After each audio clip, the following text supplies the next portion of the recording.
So, I've been talking about the fact, what everybody's been talking about, and apparently, if what, the sources say is true, which I doubt some of these sources because the whole vibe of the information goes back and forth. Like, you don't know what to believe, the story changes here and there.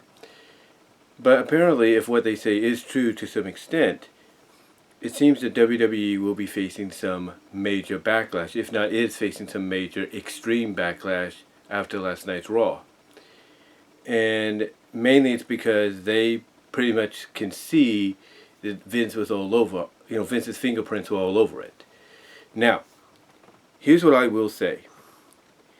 Here's what I will say. If WWE and mostly Vince, want this thing with Endeavor to fully go through, they have to be held accountable. And I have no doubt that Endeavor, Ari Emanuel, Mark Shapiro, Patrick Whitesell, I believe, the people that are on the same level, as Vince, if not above. Ari, of course, is above. Mainly, he's the top guy. You know, um, I don't have any doubt that they'll probably catch wind of this more so than WWE will let on.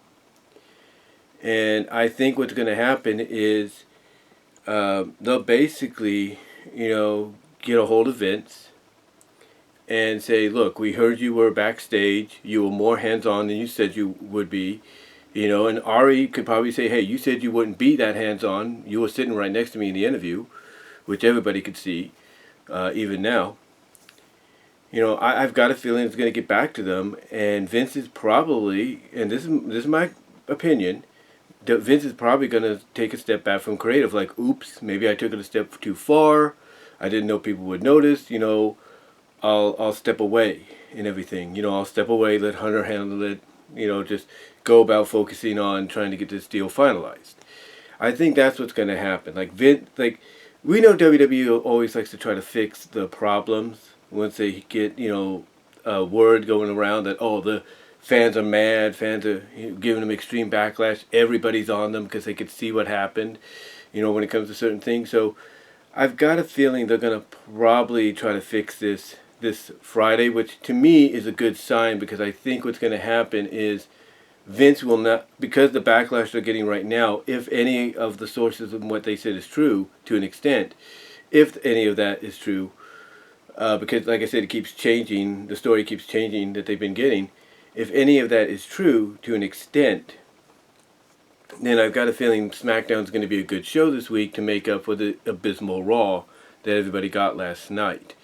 I could be wrong, but I think if WWE doesn't want a repeat of extreme backlash 2 nights in a row, well, not in a row, but 2 nights in the same week, beginning and end, if you will, of the week, then I think we're going to have a good SmackDown. So, yeah, I've got a feeling, though, that, like I said, the people at Endeavor are going to get wind of this. Ari's going to get wind of this. Mark Shapiro's going to get wind of this. Patrick Whitesell's going to get wind of this. And they're going to probably call Vince up and want to talk to him and say, look, we heard about what you did. You said you wouldn't do that. You said you'll only be at a higher level, not in the weeds.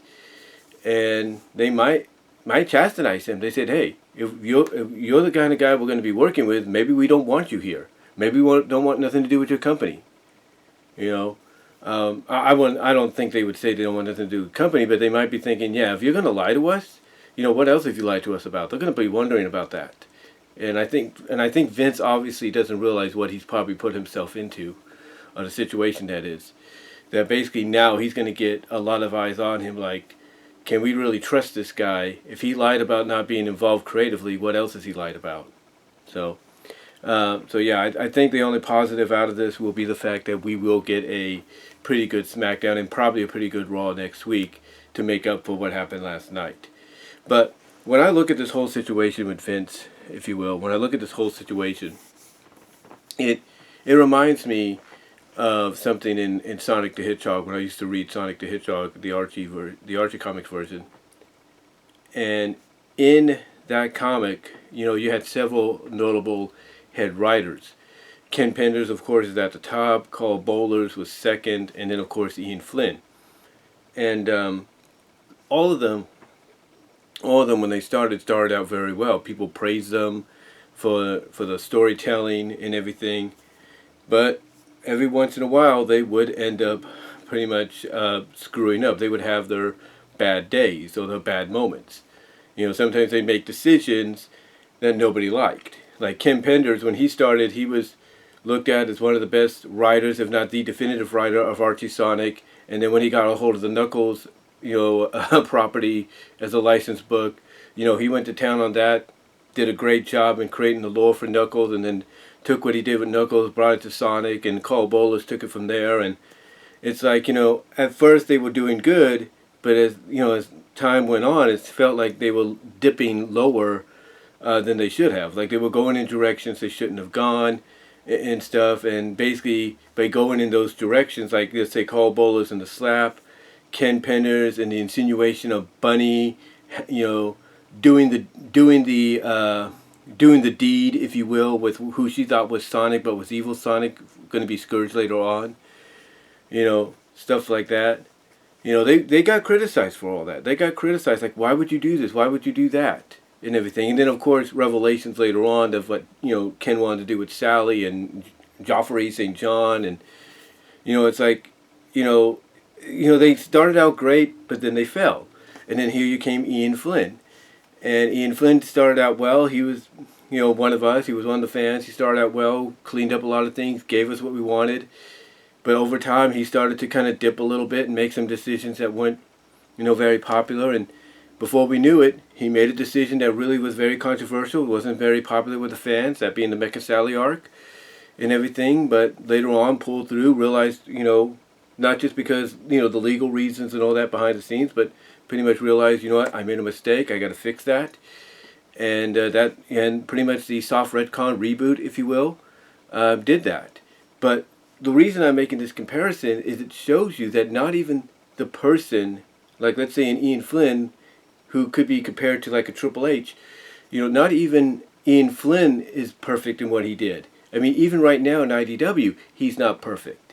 He's made some decisions that has been controversial with fans and not very popular with fans. So the comparison I'm making is that, you could believe the sources all you want, and they might be true to an extent, depending on what happens with this extreme backlash news coming out by the fans, towards WWE for last night. Depending on whether or not that's true to an extent. But the reason I make this comparison is basically because Triple H, like Ian Flynn, he'll start out great, but he will have those down moments. And sometimes he'll have to call upon people that maybe are not the best people to call upon. And we don't know. Maybe Ian Flynn called upon Ken Penders, a la phone call or text, or called upon Carl Bolas a la phone call or text to get, some information, to get some ideas, some suggestions. Same with Triple H. Basically proving that even someone you feel is going to be the savior of the comic because maybe he comes from your neck of the woods, it just proves that they're not always going to be the savior when it's all said and done. It doesn't mean they're going to be your saving grace. They're going to have their ups and downs too. Nothing's ever going to be perfect. And again, as strange as a comparison as that is, that's kind of how you want to look at Triple H. Yeah, you could put all the blame on Vince, and it might be true to an extent. We're not really sure yet because, again, the story is changing all the time constantly in the past 24, I wouldn't say 24 hours, but the past 12 hours. The story's been changing. So, so we don't know what's true and what's not. But still, if it is Triple H to a degree, he is kind of like Ian Flynn. Ian Flynn, like Triple H, started great, but then kind of started to do a downward spiral because, Triple H, like I said in one video, he's still learning. He's still learning, just like those in NXT are learning, the differences when they get called up to Raw and SmackDown. He's still learning the differences of what it's like to run the big roster, the major roster, over the developmental roster. It's a lot different. Things are a lot more, things are a lot more strenuous, if you will. And sometimes you do have to call upon help, or sometimes you do have to dig into the playbook of the person, that came before you. And, maybe that's what Triple H has done, and comparison-wise, that's what Ian Flynn, in a sense, has done at times too, even with some of his decisions. But yeah, I know it's a strange comparison, but again, it's just to prove that the one you think is going to be the savior doesn't always end up being exactly that, and they show that they, just like everybody else, is human and incapable of perfection. So, yeah, again, like I said, we don't know what's going to happen with this news report of extreme backlash by the fans towards WWE, because they feel Vince was, the one running things last night. Again, I don't know what to believe with these news reports and stuff, but maybe we'll find out in the near future. But let me know what your thoughts are, guys. Comment down below, and I will talk to y'all later.